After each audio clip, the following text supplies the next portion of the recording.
way of introducing myself, I would like to say that I have been doing prison work. I've been an artist in residence for almost 50 years now. You know, I started with the California Arts Council many, many years ago, and I got a call to come in and teach aerobics to incarcerated women. And I was very mystified. I was like, what does aerobics have to do with incarceration? What does it have to do with rehabilitation? But I was curious, so I went. And I was amazed at how many women were in lockdown. I was not aware that there were so many women in lockdown. I'm from a family of 12 brothers and sisters. I have 8 brothers. So I knew something about Black men being incarcerated, but I knew nothing about women to that point. I started to study dance and theater long before I thought about prison work or prison reform. It was just a way to save my life. Theater saved my life. And that's how I enter into this place. It's that coming into San Francisco's city jail at Bryant Street was where I first started working. And going in and realizing how angry and sad the women were. And I thought, what can I do? They weren't interested in exercise. And God bless the California Arts Council, who said, well, you know, we'll get dancers like Rhodessa Jones to go in and teach movement, because aerobics had just happened. So it was like, okay, we will get her to go in and teach aerobics, but I'm not an aerobics teacher. And I was replacing the belly dancer. It was wild. It was just wild. And I started to talk about my life. I talked about being a mother before I was a woman, having a baby at 16. My brothers, as I just mentioned, having brothers. I had a brother at Attica. And the women still were like, And I talked about my own dance with dangerous men, sex, drugs, and rock and roll, looking for love in all the wrong places. And they got it, but they were a little wary. And one woman, Regina Brown, said to me, why are you telling us your business? And I said, because I'm an artist and I'm interested in how can we build a road out of here so you can go back to your families, your children. And she said, well, then you're not the police. And I said, no, I'm an artist. And she said, an artist? What's that? With no malice. And I've been attempting to answer that question ever since. Yeah, so here I am. Currently, I'm working, the Medea Project, Theater for Incarcerated Women, grew out of the experiences I just described, the early days of working in the jails and getting women to talk about themselves. And Regina was one of the first persons to say, can we talk? And I said, let us agree that if we talk, everything that we say stays here, and everybody's pain, everybody's story is as valid as the next woman. If we can agree upon that, we can start to really share information. And they started talking. And I realized it was this plethora of incredible information. So I made a performance entitled Big Butt Girls, Hard-Headed Women, because I was so moved. How do I tell the world about this? You know, and Big Butt Girls, Hard-Headed Women I was in Russia with Big Butt Girls, Hard-Headed Women. I did it in the Johannesburg. I mean, all over the world, people were interested in the incarceration of women. And so right now, the Medea Project is an ongoing theater company where ex-offenders, social workers, midwives, we all gather, storytellers, choreographers. I have a dramaturge because the women write their own material and we craft it into performance. We're into our, oh my God, we're into our possibly 40th year as a theater company in San Francisco and the world. We've been to some places around the globe. That's what I'm sort of working on now, as well as I am a performing artist with Idris Akamor at Cultural Odyssey, which is the mother company. It is the umbrella for everything I do. It is a nonprofit. But currently, the Medea Project is alive and well, and we are negotiating going back into the city jail and working with women again. You know, working with women closely because it's very different now. It's very different working with women in jails now. There isn't as much space. because more women are going to jail than ever before. Uh, the, uh, the administration is new. When I started, Sheriff Michael Hennessy was an incumbent who had been our sheriff for 30 years. And he engaged a lot of artists. Angela Davis worked at San Bruno jail here. So he was interested in top of the line prisoners who are now educators and this kind of thing. And he was very supportive of the work that I was doing. And it was to him, I said, I'd like to make a performance with incarcerated women inside, and then I want to take it into a public theater. And he said, fine. He understood something about art saving lives. But he has since gone, and in this age of Trump, it's law and order time. We're not allowed to take the women out at all. And we're given a very tight list of questions as to how can we interact with them. It's very different now.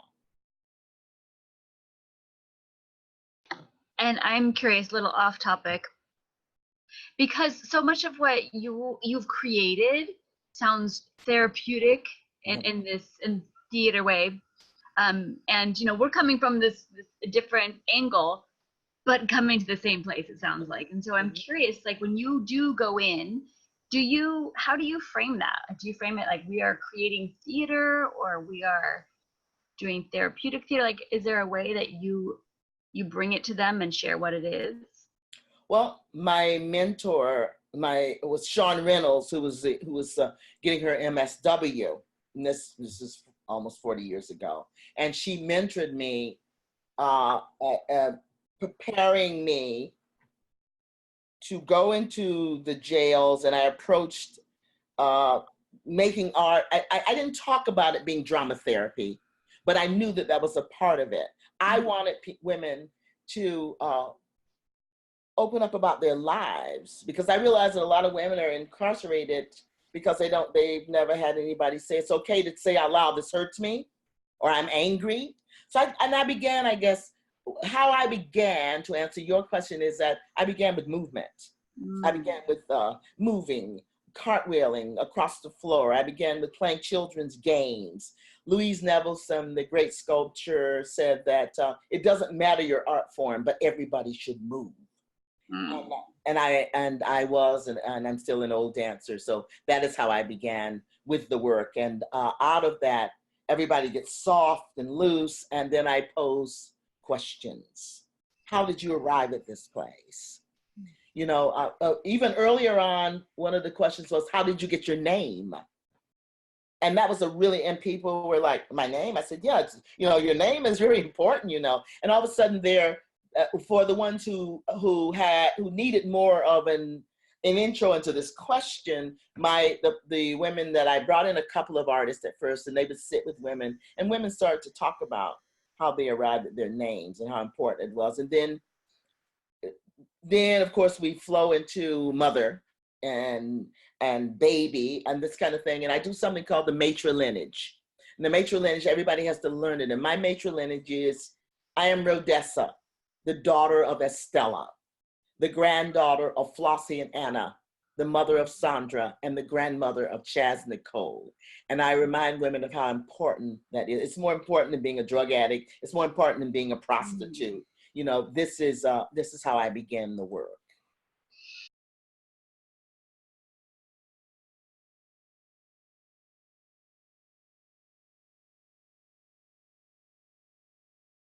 My process for creating therapeutic theater is I don't name it that, but I'm much more interested in telling the truth and practicing revolution. And they arrive at the same place. And we cry. I mean, there are people that come in, they go, well, how can you do this day in and day out? Because it's a lot of fun. But suffering should be a foreign to suffering should be something that we all know about, and crying, I'm not afraid to cry, and I would say to the circle of women inside, okay, we're gonna cry, and then we gotta stop crying, and then what we're gonna do. And they would want to tell me, well, see, Miss Jones, you don't understand. I said, well, then make me understand. And we are more alike than unalike. It's simply about the choices that we make as women looking for love in all the wrong places. I said, we can all agree. I mean, I last night I was at dinner with my dance teacher who's now 78 years old. And we were talking about regret. We were talking about even the toads that we had kissed and they didn't turn into princes. You know, it's like, and what I ended up contributing was that we have to forgive ourselves and we have to bless the toads and hope that they'll find a lady toad. You know, it's yeah. So I hope that speaks to the whole idea of therapeutic theater. I don't think about it that way, but then the kind of theater I make is autobiographical because race and culture are very interesting bedfellows in America. And I always wanted to be a part of the ongoing conversation.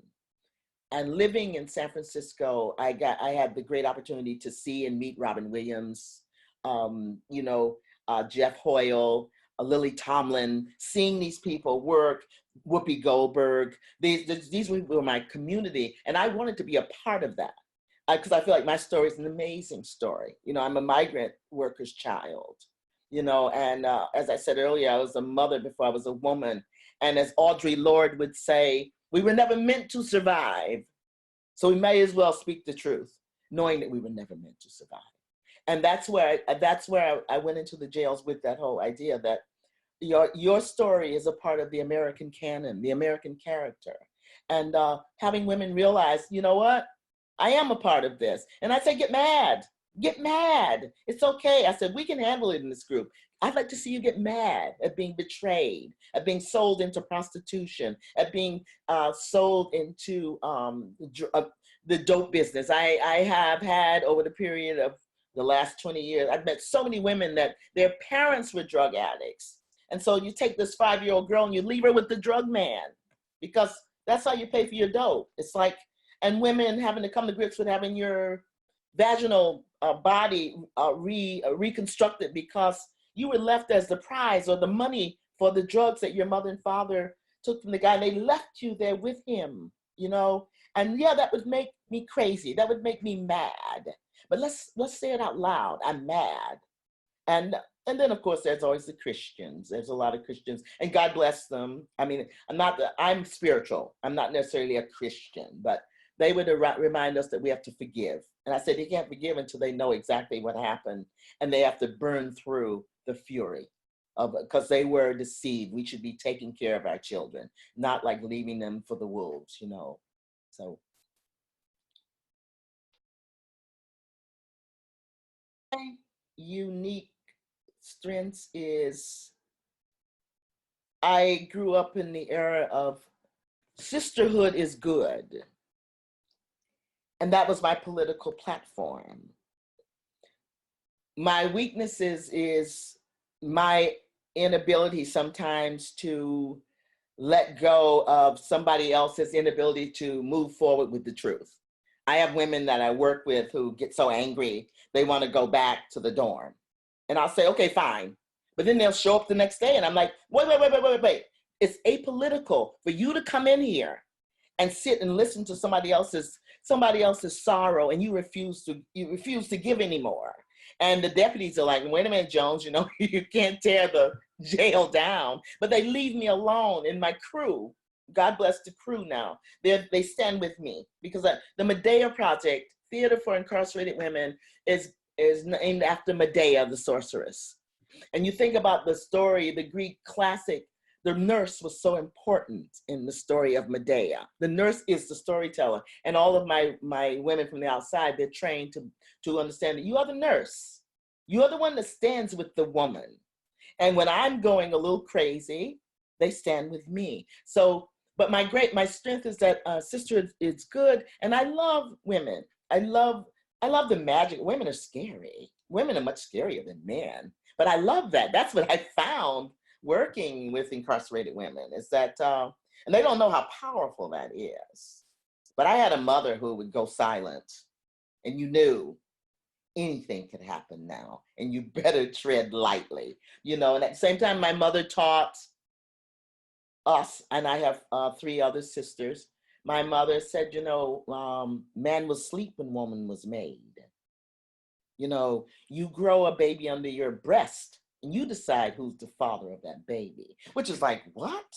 But there's a power in that, it's a power in it versus chasing him down, like, and the African American family or the females, we struggle with this because there's something innately says, well, I'm gonna have this baby or I'm not gonna have this baby. If I'm gonna have the baby, this is my baby. And I didn't know that when I was growing up. I didn't understand what my mother was saying, but the mystery and the power lie in the fact that man will sleep when woman was made. I love that. I love that whole image, that whole idea. Yeah.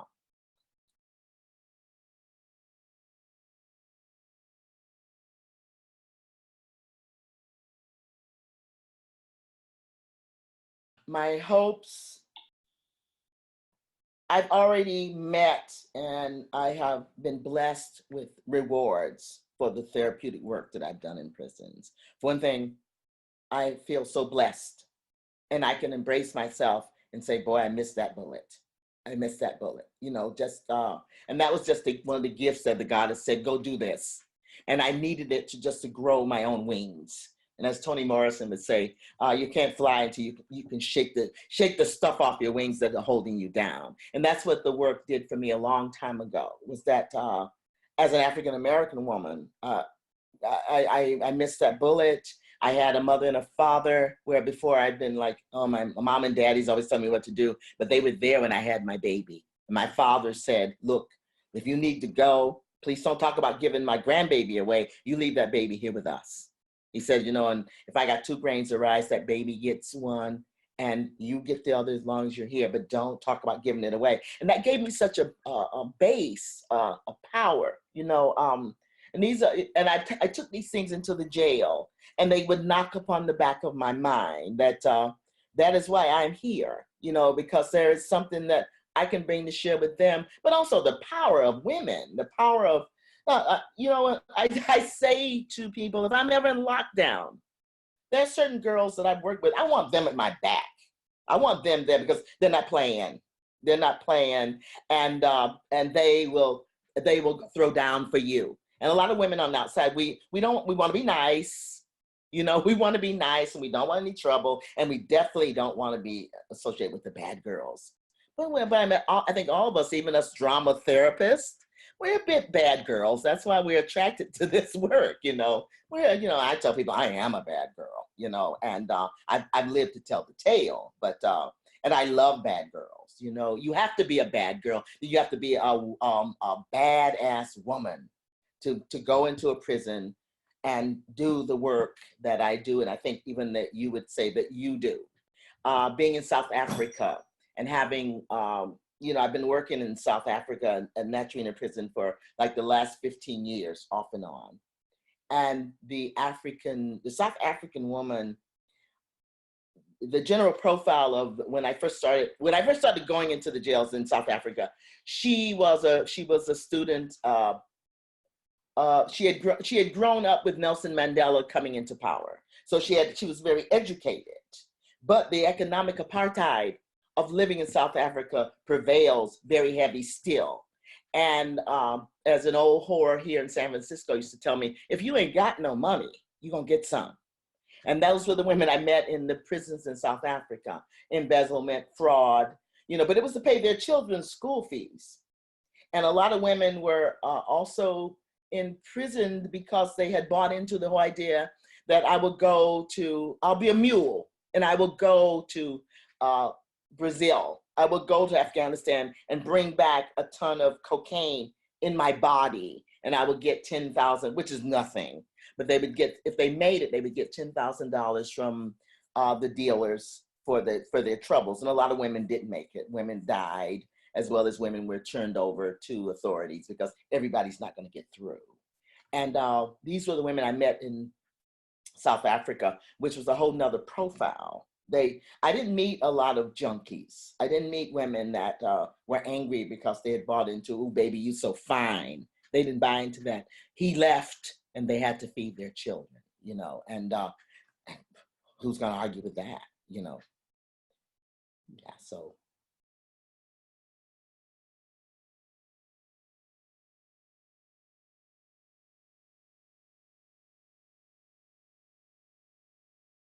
that I create a template for the future for artists and social change, social justice activists. I hope that I'm a part of the template that gives the artists and therapists that come after me, drama therapists that come after me, an easier road. Because right now I have 3 sets of questions. There's the autobiographical questions that I made up 30 years ago, which introduces the women to the process of writing their story, building the autobiography. Now I have the question for women in prison, because I've been working a lot in the city jails and county jails. But for women in prison, I have a series of questions that I want them to answer right away. And then thirdly, I've been working with women with HIV, and I have a series of questions for them. And these are things that I will be I'm putting them in my book. I'm writing a book, Nudging the Memory, making theater with incarcerated women. And so that's a part of my hope, is that it'll be easier and richer for those that come after us. And I got the call. I got the call from the California Arts Council, because I've been working with children in the schools in San Francisco, grade schools, doing autobiographical theater with children. And very successful at it, I think, in that I had a great show and tell system that the children would bring in their grandparents, especially in San Francisco, where the hue is fantastic. We are really a rainbow, a culture here with children from everywhere. And strangely, one of the people that comes to mind immediately is Jusei. And Jusei was Israeli, but she came to this country from Israel. And she brought in her grandmother, and her grandmother brought in desserts. I had Jamal, and Jamal was from, he might have been Egyptian, or he might have been from Egypt or some other part of Africa, but his grandmother brought in dancers. And I told him, I said, when you go home and you get your parent or your grandparent to come, tell them that you want them to start talking about when they were the same age as you are now. And this got a lot of attention from the California Arts Council. And they asked me would I come in and teach aerobics to incarcerated women, because they didn't know what else to say or propose. And I went, and I've never looked back. It's been some of the most amazing work I've ever done in my life. Yeah.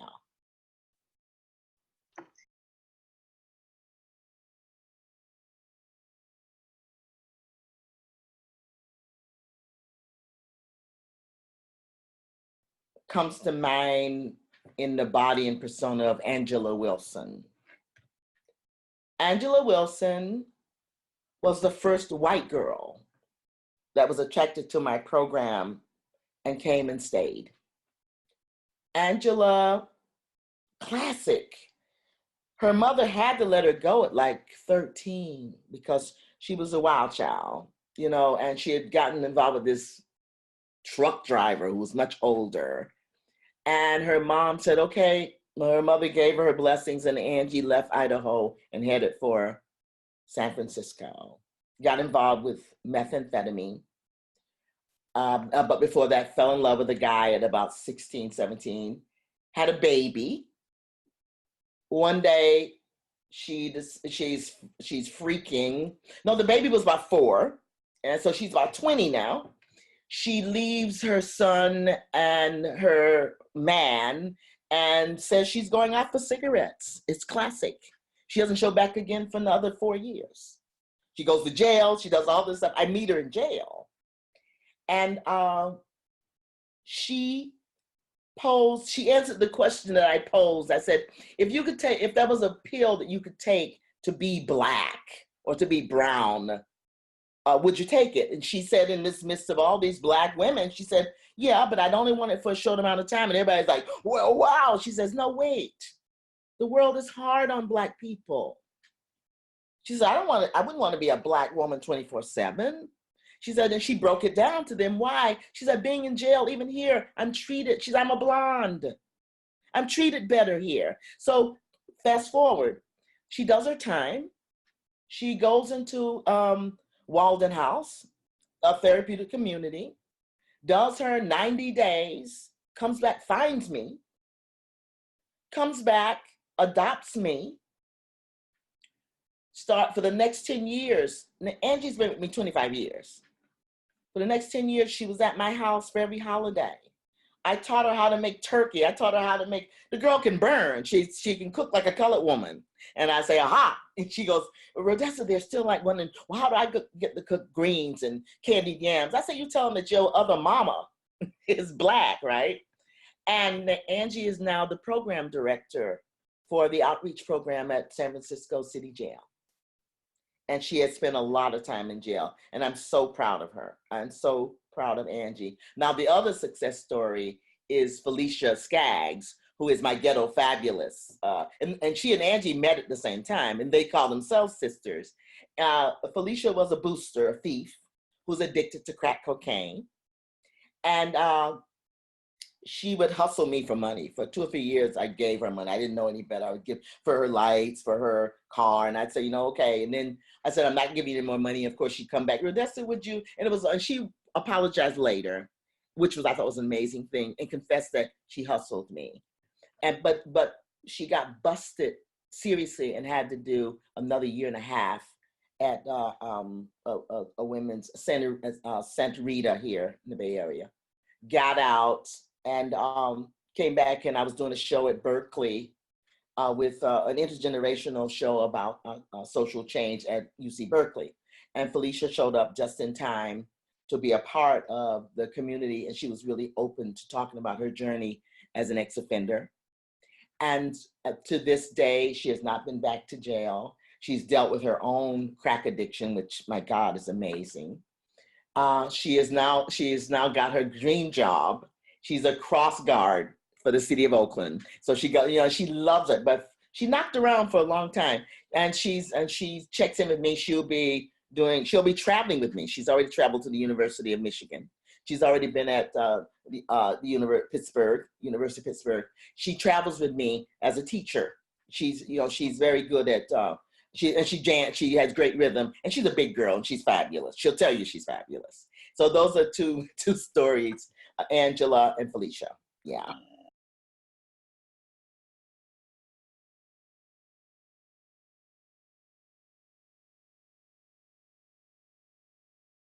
Be that I wouldn't have to, that the jails would be closed down, the girls would have gone home. That's the ideal. Second to that is the idea that the administration, they're all informed and educated about what it is that artists in corrections do, what it is drama therapists do, so that we don't have to teach them.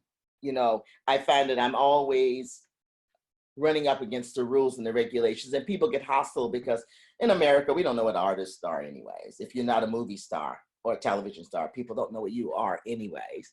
And I find that as time goes on, it's very different. It's very different than when it was when Mike Hennessy was there 30, 40 years ago. And because there's such an amazing amount of people coming into jail, the deputies are tired,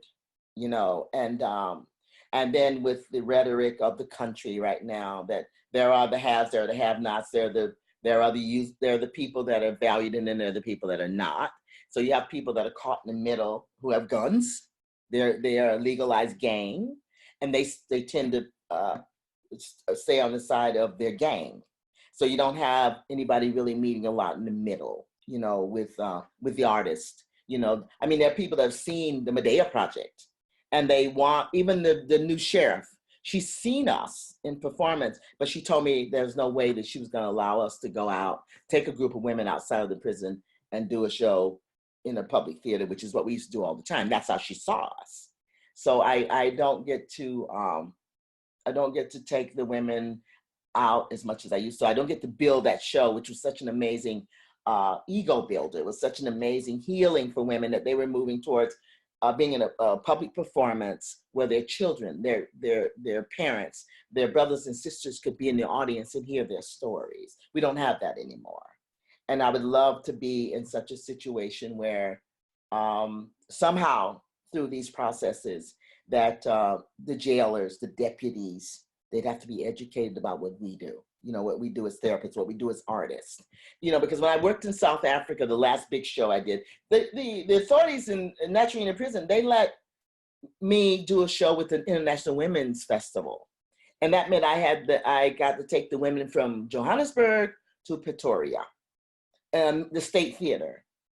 And they brought the women into Pretoria. They put them in a prison there. And we were there for 2 weeks performing as part of the International Theater Festival. But they trust the artists. I just told them what I was going to do. And they said, okay, well, what can we do to help? And that's what happened. And the deputies, they're called wardens in Africa, South Africa. They said to me at the end of the run, they said, we would love it if you could come back and work with us. Work with us about our lives, the struggles of being a warden, a deputy in a prison, and what the toll it takes on your family, your marriage, your health. And they said, we would love to be able to tell our stories in environments such as the people would come in and hear what we've been through. And that was, that was so precious. It was golden. Yeah. Is that something that you might be able to actually do? Well, my love, money. Yeah. The Rockefeller Foundation, the Ford Foundation in the past, and the African Lottery supported because I'd go to Africa and I'd be there for 4 to 5 months sometimes. And I'd live in a Airbnb.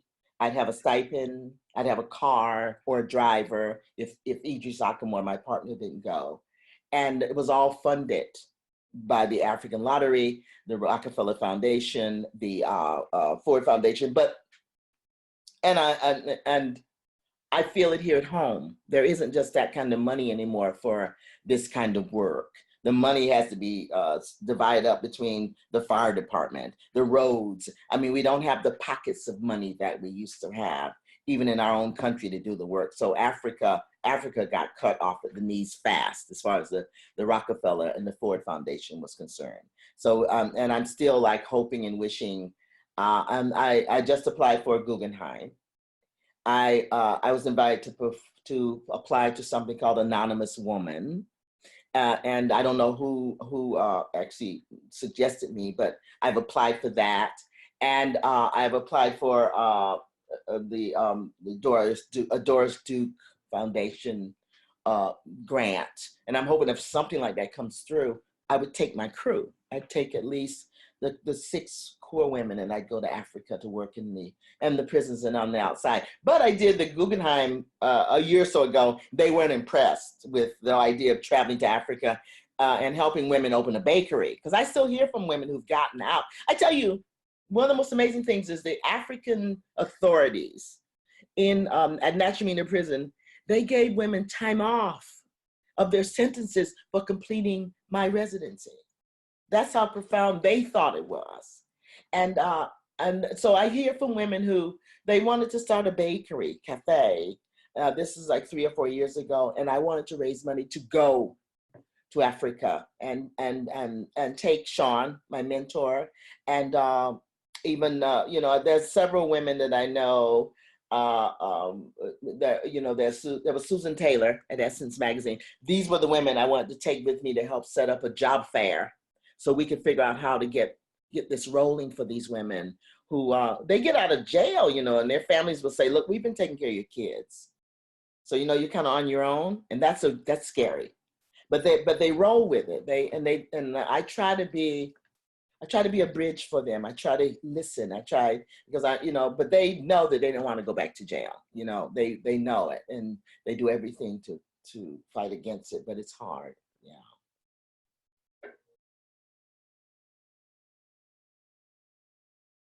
I think there are so many children on the streets. There are so many children that are, foster care, and you're dumped out of foster care at 17 in California.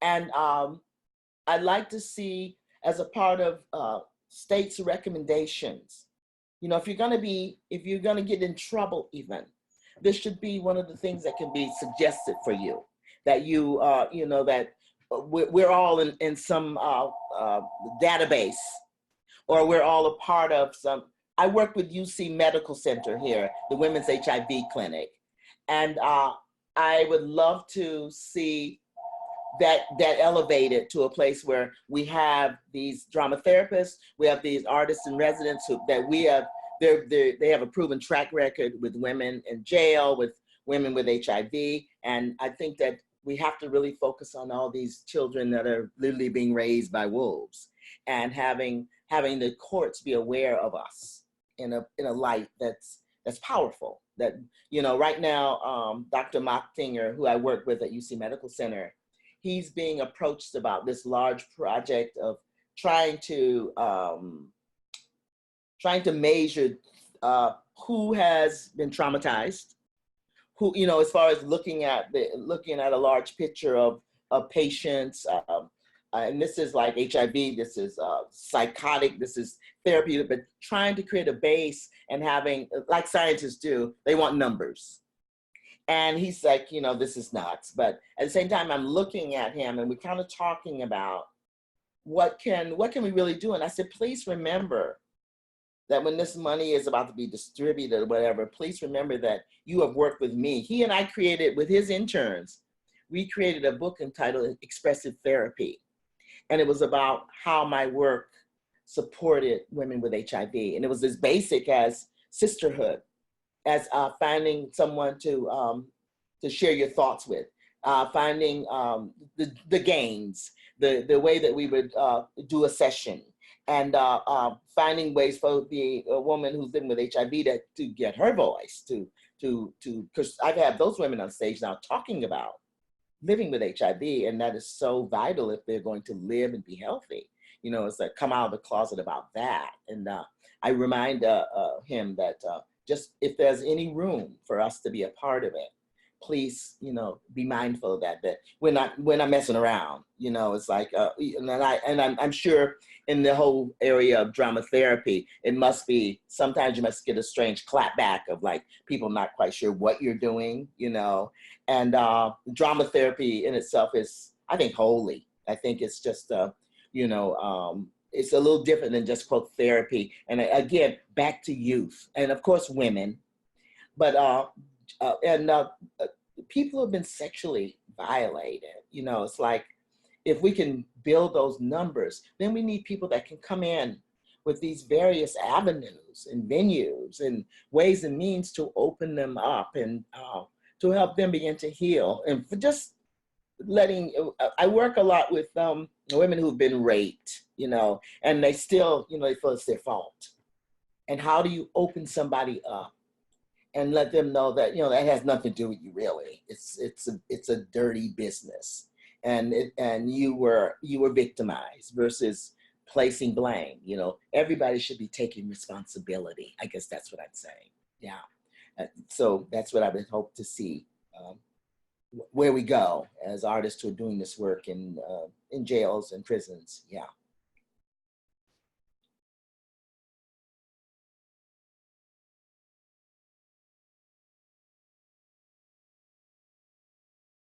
Oh, how does this work? How do I see this work influencing policy? God bless Ave DuVernay, who you know, she did Selma. She the movie about the Central Park Five. I mean, here is somebody that has taken art and has been able to bring it to the big screen. Queen Sugar taking a novel. I have so many women inside who are reading Queen Sugar. They don't read, and they, you know, they will watch the serial on television. But because of this woman's ability to transpose it into another form, they can read, and they're learning to discuss it. They're learning to they understand something about the magicalness of family. And then back to 13, which is this large documentation about mass incarceration. So I would hope that again, that we're part of this database, and we're all moving forward, supporting each other, and we create this incredible light, and they cannot help but look and see what we're doing. And I think that on some level, it's already happening.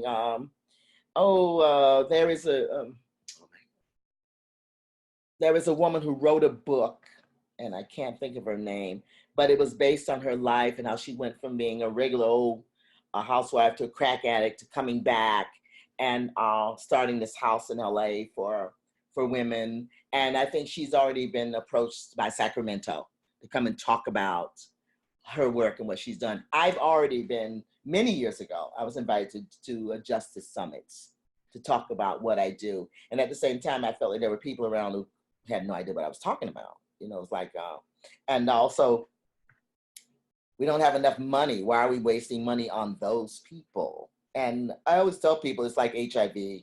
You will wake up one day and you'll find that there are people in your family who have AIDS or who are sick, suffering, as well as the violence that comes with children being left on their own devices. You could wake up and there's a 10-year-old sitting on your chest with an Uzi pointed at between your eyes. And how can we circumvent that? That's what's coming. And that's just not, that's all children. Because they what is the book? When I was pregnant, I had my baby. There was a book that I read. It was about these boys who got lost on this island. Does anybody know the name of this book? And there was a character called Piggy. Lord of the Flies. Lord of the Flies. I read that book when I was recuperating in prison. And not prison, hospital, after my baby. This is the book I had. I don't know how I had this book, but I've often thought about this book when I've been in meetings with young people or working with juveniles. That it's like that's how far it can go. You know, that's what can happen. Yeah. So I would think that we have to find ways to impress upon everybody that it's imperative that we all are preparing for a real future or not, or not.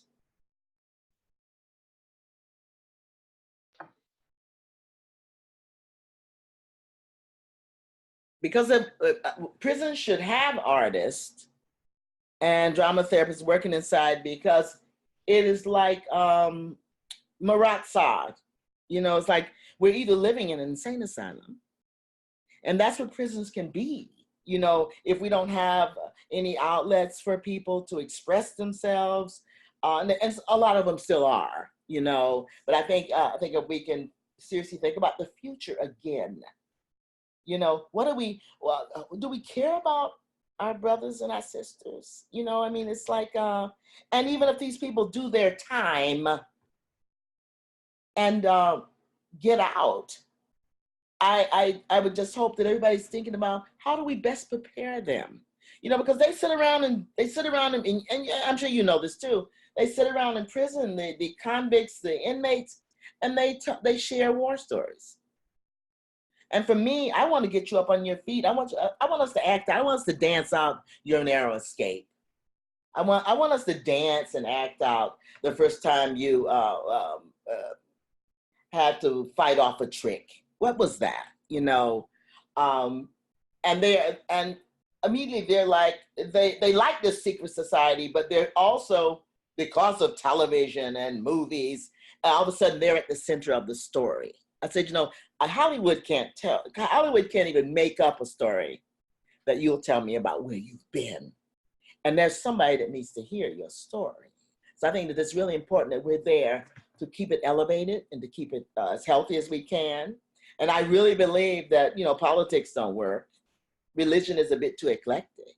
But art could be that parachute that catches us all. And I really believe that, in or outside, the jails, yeah.